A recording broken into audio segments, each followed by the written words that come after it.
Think about the last moment you tried to control a situation. Maybe you pushed a conversation in a certain direction. Maybe you tried to manage how someone saw you. Maybe you worked hard to secure an outcome before it slipped away. In the moment, it probably didn't feel like control. It felt like survival. Most people don't wake up thinking, I want to control everything today. Control usually appears when something feels uncertain. When the future feels unstable, people begin trying to secure life for themselves. Scripture suggests this instinct is older than we realize. If you return to Genesis 3, something important happens the moment mistrust enters the story. Adam and Eve eat from the tree, and suddenly their eyes are opened. The first thing they feel is exposure. They realize they are naked, so they sew fig leaves together. This is the first attempt to manage vulnerability. Then the story continues. God comes walking in the garden, and Adam and Eve hide. Exposure leads to protection. Protection leads to distance. Then something else appears. Blame. Adam says the woman gave him the fruit. Eve says the serpent deceived her. The progression is revealing. Covering, hiding, blaming. Each reaction is an attempt to manage vulnerability. Once trust fractures, people begin securing life for themselves. And that instinct hasn't disappeared. You can see it everywhere in ordinary life.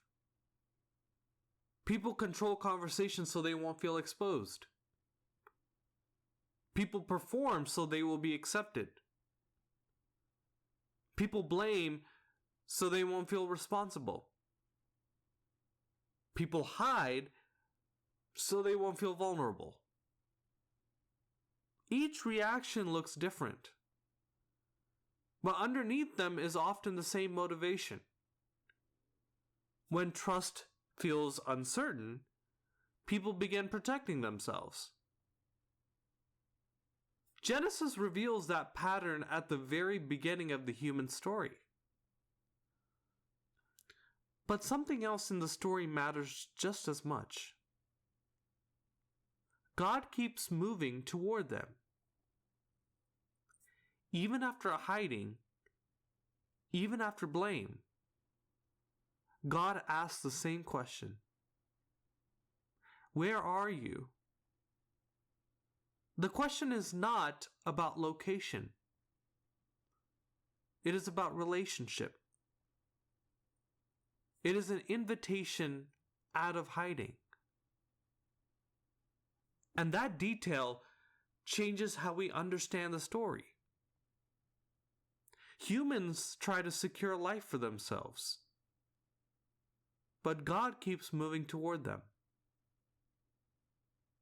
And that tension still explains many reactions we see today. Why people become controlling. Why people become defensive. Why people hide.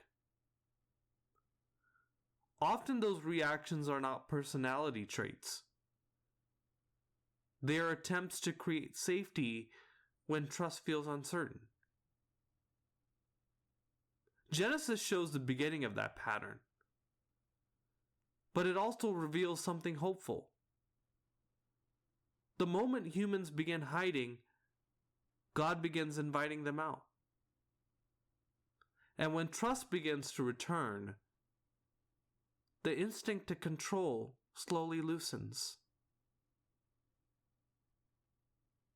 If this reflection raises questions for you, you can reach me below.